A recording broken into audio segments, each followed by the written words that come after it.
अस्सलाम वालेकुम class page number 268 पे आएँ। आपका नेक्स्ट टॉपिक है जियो थर्मल एनर्जी। इसमें देखिए आपको बता रहे हैं कि जियो थर्मल एनर्जी होती क्या है। तो वॉल्केनोज़, हॉट स्प्रिंग्स या गीज़र्स वगैरह जो कि ज़मीन के अंदर से बाहर निकलते हैं तो उनके अंदर हॉट सब्सटेंस मौजूद होता है। तो नेचुरली उनके अंदर हीट एनर्जी मौजूद होती है जब वो अंडरग्राउंड होते हैं। तो इस नेचुरल हीट एनर्जी को क्या कहते हैं? Geothermal energy. अब हॉट वाटर या फिर स्टीम जिसमें ये जियोथर्मल एनर्जी ज़मीन के अंदर से बाहर निकलती है, तो इस तरह के ज़खायर दुनिया में मौजूद हैं, जैसा कि न्यूजीलैंड में या फिर आइसलैंड में। Geothermal energy is free and can last for a long time. Geothermal energy free होती है और ज़्यादा टाइम के लिए ये रह सकती है। Sites of geothermal energy are usually located in areas far away from their consumers. लेकिन इसके साथ एक प्रॉब्लम ये है कि जो जियोथर्मल एनर्जी के ज़खायर हैं या जो साइट्स हैं वो जहाँ पे हमने उसको यूज़ करना होता है या कंज्यूम करना होता है उससे बहुत दूर मौजूद होते हैं। This makes the harnessing of geothermal energy at these sites impracticable. इस वजह से हम जियोथर्मल एनर्जी का जो इस्तेमाल है वो नहीं कर सकते। Furthermore harmful substances such as boron and oxides of sulphur are also release together with the hot water और स्टीम। इसके अलावा कुछ ऑक्साइड्स हैं जैसे सल्फ़र के हो गए या बोरॉन वगैरह, ये इस तरह के सब्सटेंसेस हैं जो कि हार्मफुल होते हैं। तो ये भी हॉट वाटर या स्टीम के साथ ज़मीन से बाहर निकलते हैं, ये नुकसानदेह हो सकते हैं। तो इस वजह से हम जियोथर्मल एनर्जी को इलेक्ट्रिसिटी प्रोड्यूस करने के लिए एफ़िशिएंटली यूज़ नहीं कर सकते। यूज़ कर सकते हैं लेकिन एफ़िशिएंटली यूज़ नहीं कर सकते, क्योंकि एक तो ये जहाँ पे हमने इसको कंज्यूम करना होता है वहाँ से ये बहुत दूर इनके ज़खायर मौजूद हैं, और दूसरी बात ये कि इनके अंदर हार्मफुल ऑक्साइड्स हो सकते हैं जैसे सल्फ़र के ऑक्साइड या फिर बोरॉन वगैरह मौजूद होते हैं, तो जिसकी वजह से ये हमारे लिए या हमारे एनवायरनमेंट के लिए नुकसानदेह हो सकते हैं। नेक्स्ट आ जाए सॉलिड वेस्ट पे। जो हमारे पास वेस्ट होता है जिसको हम फालतू समझ के फेंक देते हैं, तो उसको भी हम यूज़ करके या रिसाइकल करके उससे इलेक्ट्रिसिटी जनरेट कर सकते हैं। जैसे कि आपके पास ट्रैश हो गया, paper, organic manure, plastic materials, cans, agricultural and industrial waste etcetera by hydrogenation, pyrolysis और bioconversion can provide oil and gas and also their threat as a source of pollution of land and water can be countered. अब हमारे पास जो materials हैं जैसे कि trash है, आपका जो भी वेस्ट है घर का जो आप जिसको आप वेस्ट कर देते हैं, या पेपर हो गया, ऑर्गेनिक मैन्योर हो गया, प्लास्टिक वगैरह, कैंस, एग्रीकल्चरल या इंडस्ट्रियल वेस्ट है, आप उसको हाइड्रोजिनेशन या पायरोलिसिस के ज़रिए या बायो कन्वर्जन के ज़रिए आप उसको कन्वर्ट करके ऑयल या गैस उससे बना सकते हैं। और इस तरह से हमारा जो प्रॉब्लम है पोल्यूशन का, जैसे कि लैंड पोल्यूशन है या वाटर पोल्यूशन है, वो भी इनसे नहीं होगी। ठीक है, वो प्रॉब्लम भी रिज़ॉल्व हो जाएगा। नेक्स्ट आपके पास है ओशन थर्मल ग्रेडियंट। अब इसमें आपको बता रहे हैं कि आपके पास जो ट्रॉपिकल रीजन्स में ओशंस पाए जाते हैं उनमें टेम्परेचर डिफरेंस होता है। उनका सरफेस वाटर का जो टेम्परेचर होता है वो और होगा, और जो वाटर डेप्थ में मौजूद होता है उसका टेम्परेचर और होगा। तो सरफेस वाटर का टेम्परेचर तकरीबन 25 डिग्री सेंटीग्रेड हो सकता है, और जो वाटर डेप्थ पे है उसमें 5 डिग्री सेंटीग्रेड हो सकता है। तो ये एक थर्मल ग्रेडियंट जनरेट हो जाता है। ग्रेडियंट का मतलब होता है डिफरेंस। अब सरफेस वाटर का 25 है और डेप्थ वाले वाटर का 5 है, तो ऑटोमेटिकली एक थर्मल ग्रेडियंट जनरेट हो गया या हीट में डिफरेंस जनरेट हो गया। तो हीट हमेशा from the region of higher to temperature to region of lower temperature move करती है। तो इंसान इस हीट की जो मूवमेंट है या जो थर्मल ग्रेडियंट है इसको यूज़ करके इलेक्ट्रिसिटी जनरेट कर सकता है। लेकिन इसकी वजह से जो मैरीन इकोसिस्टम है वो बहुत ज़्यादा डिस्टर्ब हो जाएगा। तो नेक्स्ट आप आ जाएँ एनर्जी कंजर्वेशन पे। इसमें आपको बता रहे हैं कि आप एनर्जी को किस तरह से कंजर्व कर सकते हैं। The energy sources on earth are limited, hence there is a need for us to have balanced and planned use of energy resources। हमारे पास जो एनर्जी रिसोर्सेज हैं ज़मीन के ऊपर वो बहुत महदूद मकदार में मौजूद हैं। इस वजह से हमें एनर्जी रिसोर्सेज को इस तरह से इस्तेमाल करना है कि वो बैलेंस रहें और एनर्जी कंज़र्व रहे। ठीक है, तो इसके लिए हमारे पास कुछ वेज़ हैं जिसके ज़रिए हम एनर्जी को सेव कर सकते हैं। Develop and use energy efficient machines, engine and manufacturing processes. हमें एनर्जी एफिशिएंट मशीन्स यूज़ करनी है ताकि हमारी एनर्जी वेस्ट ना हो और हमारा काम जो है वो जल्दी हो जाए।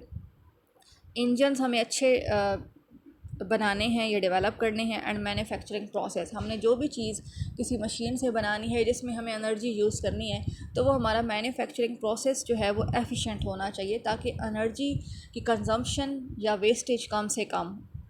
रिड्यूस वेस्टेज बाय रिसाइकलिंग, हमें वेस्ट को वेस्ट नहीं समझना, बल्कि हमने उसे रिसाइकल करके उससे कुछ ना कुछ बनाना है जो हमारे इस्तेमाल में आ सके। जैसे हम ये जो ट्रैश है या पेपर है या प्लास्टिक कैंस, जो भी हमारा वेस्ट होता है, agricultural waste, industrial waste, domestic waste, animals का वेस्ट, जो भी हमारा वेस्ट है, हमें उसे वेस्ट नहीं करना, बल्कि हमें उसे रिसाइकल करके उसको इस्तेमाल में लाना है। आगे है आपके पास drive less, walk and use public transport more, हमें कम से कम गाड़ियाँ चलानी हैं, वॉक ज़्यादा करनी है, मतलब पैदल चल के आप कहीं जाएं, और अगर आपने गाड़ी यूज़ ही करनी है तो आप पब्लिक ट्रांसपोर्ट का इस्तेमाल करें। और जब आप लाइट्स को यूज़ ना कर रहे हो तो आप उसको स्विच ऑफ कर दें, बंद कर दें। और जितने भी इलेक्ट्रिकल अप्लायंसेस हैं, जैसे फ़ैन वगैरह हो गया, जो भी इलेक्ट्रिकल अप्लायंस है आपके पास, उसको अगर आप इस्तेमाल नहीं करें तो आप उसको स्विच ऑफ कर दें। उसके बाद minimise the use of air conditioner, आपने एसी का या एयर कंडीशनर का इस्तेमाल कम से कम करना है। नेक्स्ट आप आ जाए degradation and depletion of resources, इसमें आपको बताएंगे कि आपके पास जो रिसोर्सेज हैं वो किस तरह से या क्या वजह है कि वो क्यों डिग्रेड हो रहे हैं, क्यों ख़त्म हो रहे हैं। The Earth's natural resources include the physical resources of water, air, soil, chemical elements and fossil fuels together with all other species of living organisms। हमारे पास ज़मीन पे जो resources मौजूद हैं उसमें कौन कौन से फिज़िकल रिसोर्सेज कौन कौन से हैं, वाटर है, एयर है, soil, chemical elements and fossil fuels, और इसके साथ हमारे पास लिविंग ऑर्गेनिजम्स की जितनी भी स्पीसीज़ हैं वो अर्थ्स नेचुरल रिसोर्सेज में ही आती हैं। ठीक है, उसमें अब आपको पहले बता रहे हैं कि ओवर हंटिंग और ओवर फिशिंग हम बहुत ज़्यादा करें। अब ये ह्यूमन एक्टिविटी है ना, man's activity and over hunting and over fishing has resulted in some cases in the extinction of species. हम इतनी ज़्यादा हंटिंग कर रहे हैं या फिशिंग इतनी ज़्यादा कर रहे हैं कि हमने स्पीसीज़ को ख़त्म करना शुरू कर दिया है। ये आपके पास फर्स्ट पॉइंट हो जाएगा। Many countries depend on food from the sea. This has led to overfishing of productive coastal waters। बहुत से कंट्रीज़ ऐसे हैं जिनका इन्हसार जो है ख़ुराक के लिए वो समंदरों पे होता है, तो उन्होंने ओवर फिशिंग की है। समंदरी जो पानी होता है उसका जो कोस्टल वाटर है, मतलब जैसे साइल का इलाका होता है, वहाँ पे इतनी ज़्यादा फिशिंग की है कि वो वहाँ पे स्पीसीज़ एक्सटिंक्ट होना शुरू हो गई हैं। उसके बाद आपके पास सेकंड पॉइंट है डिफॉरेस्टेशन का, कि हमने जंगलात को काटना शुरू कर दिया है। And cutting down of natural Woodlands for land clearance, building material and fuel requirement destroy natural habitat of organism. अब हम डिफॉरेस्टेशन क्यों कर रहे हैं, ताकि हम वहाँ से लैंड को, मतलब जंगलात वहाँ से काट दें और ज़मीन को क्लियर कर लें, ताकि हम वहाँ पे अपने घर वगैरह बना सकें, या हमने स्कूल बनाना है या हॉस्पिटल बनाना है, जो भी इमारतें हमने बनानी हैं हम वहाँ पे बना सकें, या काश्तकारी करनी है तो वो कर सकें। और इसके अलावा हम जंगलात को काटते हैं फ्यूल के लिए, ईंधन का भी इस्तेमाल, लकड़ी का इस्तेमाल किया जाता है। तो ये जब हम जंगलात काट देते हैं तो उसकी वजह से जो नेचुरल हैबिटेट है ऑर्गेनिजम्स का वो सारा डिस्ट्रॉय हो जाता है। नेक्स्ट आप पेज नंबर 269 पे आएँ। अब हमारे पास पॉपुलेशन भी बहुत ज़्यादा बढ़ गई है, तो आपके पास जो अर्थ है उसका 30% ड्राई लैंड है और बाकी सारा किससे कवर्ड है, वाटर से। Man is a terrestrial animal and his increasing population makes more use of land depriving other animals of it. अब इंसान जो है वो खुशकी में पाया जाने वाला एक एनिमल है, तो उसकी आबादी इतनी तेज़ी से बढ़ी है कि उसने ज़मीन का इस्तेमाल भी बढ़ा दिया, जिसकी वजह से बाकी जानवरों को ज़मीन से महरूम कर दिया। अब उसकी पॉपुलेशन या बढ़ती हुई आबादी को लैंड क्यों चाहिए, ज़मीन क्यों चाहिए, क्योंकि उसने फार्म्स भी बनाने हैं वहाँ पे, उसने घर भी बनाने हैं, इंडस्ट्रीज़ भी बनानी है, रिक्रिएशन मीन सैर तफरी के लिए भी उसने वहाँ पे एरियाज़ बनाने हैं या एरियाज़ बिल्डअप करने हैं, और रोड्स वगैरह भी बनाने हैं। And more food to feed them, और उसे ख़ुराक भी ज़्यादा चाहिए बढ़ती हुई आबादी को प्रोवाइड करने के लिए। तो इस तरह से उसने लैंड का इस्तेमाल ज़्यादा से ज़्यादा कर लिया है। उसके बाद है आपके पास next point over use of the water.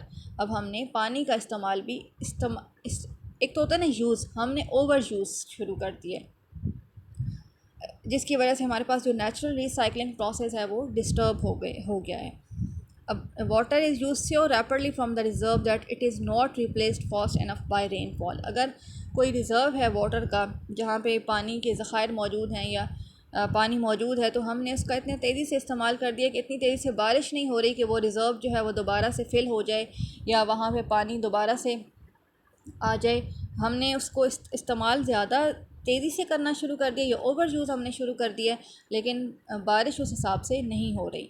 Water purification and sewage treatment are comparatively slow processes as compare to the rapid water usage. अब जो वाटर प्योरीफिकेशन होती है, सीवेज ट्रीटमेंट जो होती है, ये बहुत स्लो प्रोसेस है as compare to the rapid water usage. उसके मुकाबले में हम पानी को इस्तेमाल ज़्यादा कर रहे हैं और रेनफॉल भी उस हिसाब से नहीं हो रही, और ना ही ये जो वाटर प्योरीफिकेशन और सीवेज ट्रीटमेंट है ये भी उस हिसाब से नहीं हो रही कि हम दोबारा से उस वाटर को वेस्ट वाटर को जो है वो रिसाइकिल करके दोबारा इस्तेमाल कर लें। तो इस वजह से हमारे पास जो वाटर रिज़र्व्स हैं वो ख़त्म होना शुरू हो रहे हैं।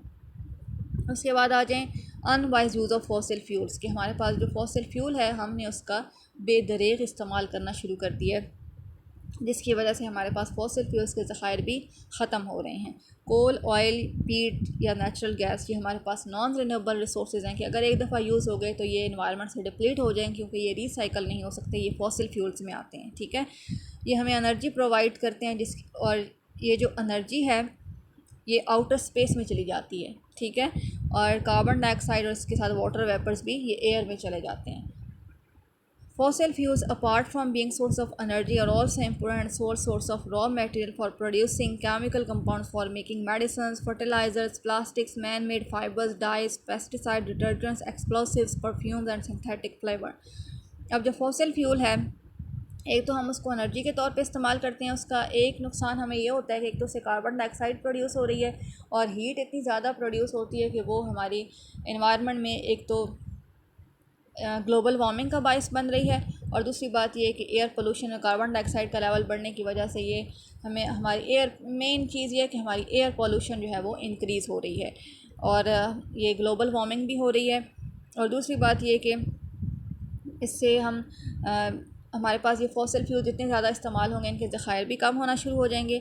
इसके अलावा हम फॉसिल फ्यूल्स का इस्तेमाल कहाँ पे कर रहे हैं? मेडिसिन्स के लिए, फर्टिलाइज़र्स के लिए, प्लास्टिक्स के लिए, फ़ाइबर्स के लिए, डाइस, पेस्टिसाइड्स वगैरह इन सब के लिए इस्तेमाल कर रहे हैं। तो ये हमारा अनवाइज या ओवर यूज़ है फॉसिल फ्यूल्स का, जिसकी वजह से ये ज़खायर हमारे पास ख़त्म हो रहे हैं। एक साइड पर ये ख़त्म हो रहे हैं, दूसरी तरफ ये क्या कर रहे हैं कि हमारे इन्वायरमेंट में पोल्यूशन भी ऐड कर रहे हैं।